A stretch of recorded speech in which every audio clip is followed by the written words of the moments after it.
Hi, I'm SynthDad, and in today's video I'm going to give you 5 modular pairing ideas to go with your PWM Malevolent synthesizer. Now you might remember I did a video on the Malevolent previously where I showed different ways of combining Eurorack modules with it, and I've got some more ideas to share with you to allow you to get the most from the synthesizer. And as always, if you have any suggestions for future videos, by all means let me know. Now let's start setting up our first patch. Now I've got some of the audio paths pre-wired in here just for simplicity to save a bit of time later. On the Malevolent, I've dialed in quite a nice sound already.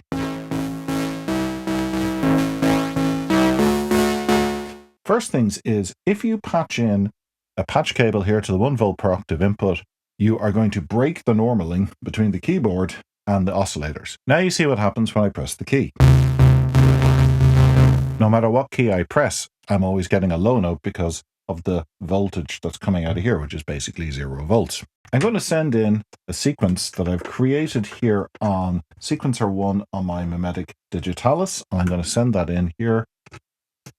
I'm going to clock the sequencer with a different clock from the one that I send to generate an envelope. The idea being that you don't have to limit yourself to the envelopes you can define here. For example, Zadar has some very complex envelopes, which would be simply impossible to do using an attack decay sustained release envelope. I'm going to use 2 very different clock rates to clock the sequencer using a very slow clock out of output 4 here on Pams New Workout. And output 7, I'm going to send a trigger in here to the envelope on the Zadar. Now, where do we actually send that envelope? So I'm going to take the output here, and I'm going to send that output into the envelope 2 here. And I can play around with the envelope shape here a lot on Zadar by adjusting the parameters. I can dial in totally different envelopes and play around with them too till I find one that suits. So I'm not just limiting myself to these standard envelopes here. So the next thing we're going to do is take the audio output here from the Malevolent, and I'm going to route it into the left mono input here on QPass.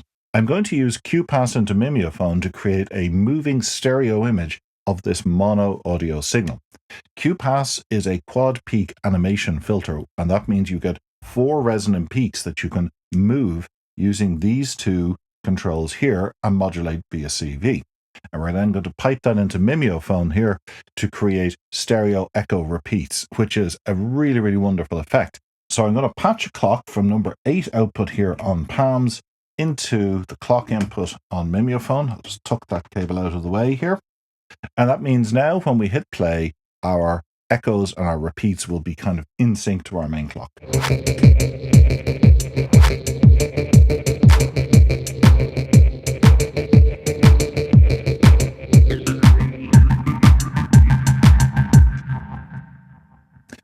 The next thing we're going to look at doing is adding macro control. Instead of having to try and turn multiple knobs at the same time, what I want to do is I want to be able to control multiple things by just moving one slider up and down. The Lapsus Os is a 4-channel attenuverter but also modulator that you can use as a macro control because it has 2 outputs here which you can patch into anything you want per channel. If I wanted to modulate these 2 peaks here, I want to modulate them by just moving one CV output. I'm going to patch to move a few cables. Here we go. I'll move you there.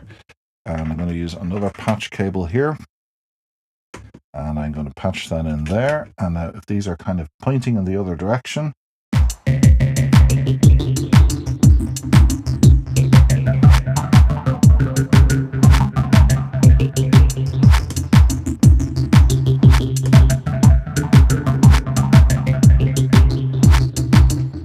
you should have heard those resonant peaks moving across your stereo field there if you were wearing headphones. Another thing we could use the macro control for example, is to adjust the shape. Normally on the Malevolent, the shape of the oscillators can be controlled using this knob here. I'm going to patch these 2 guys here into output B on my Lapsus Os, or the 2nd channel on my Lapsus Os.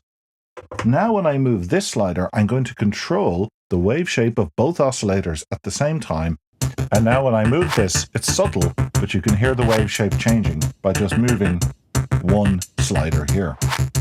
Now I want to show you another trick you can do, which is to use the keyboard on the Malevolent to play another oscillator completely. And for this, we're going to use Plaits. Now, how are we going to do this? Well, if we look over here on the left-hand side, you'll see that the output of the keyboard comes out as the pitch, the velocity, and a gate. And these are output whether you're just playing the keys directly or whether you're using the arpeggiator that's built in. I'm going to patch the pitch output here into the volt per octave input on Plaits. Now I'm going to patch Plaits into this filter here, which is the Viol Runia from Noise Engineering and is great for very destructive filtering.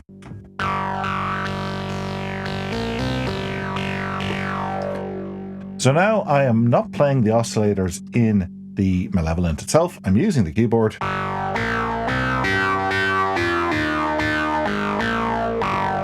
to play Plaits, and the Plaits is in the complex oscillator mode with the harmonics all the way up. Now this, of course, is screaming out for some modulation, so let's do exactly that. We'll take this output 3 here, perhaps from Mimetic Digitalis, and what we're going to do is we are going to patch it into the plus input on channel 3 here on Lapsus Os, and I'm going to use channel 3 to control at the same time the timbre and the morph modulation.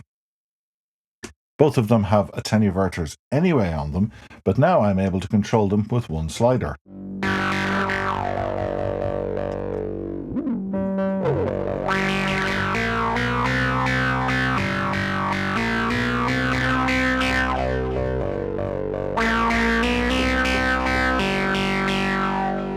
Let's modulate that filter we're using to play Plaits here, and we are going to pop the output of Mimetic Digitalis channel 3, sequencer 3. I'm going to unpatch that, and I'm going to patch it into the frequency cutoff here on the filter, just bypass that cable a little bit. And remember, this is going to be clocked rhythmic modulation. I can randomize it here by pressing load and shred on Mimetic Digitalis sequencer 3. I have this FX8 in the path, the audio path coming out of the Viol Runia, to add a little bit of delay.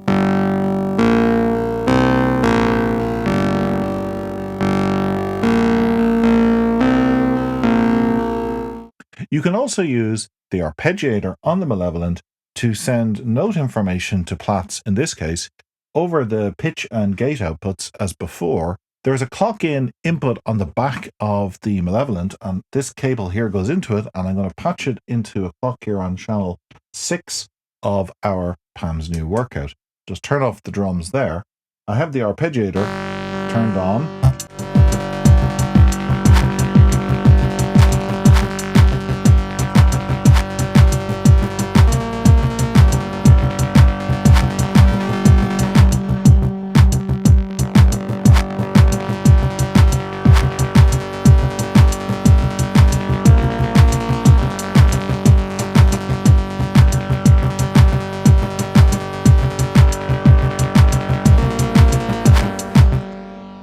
Well, I hope you found that useful and it gave you some ideas for ways that you can pair existing modular systems up with your Malevolent.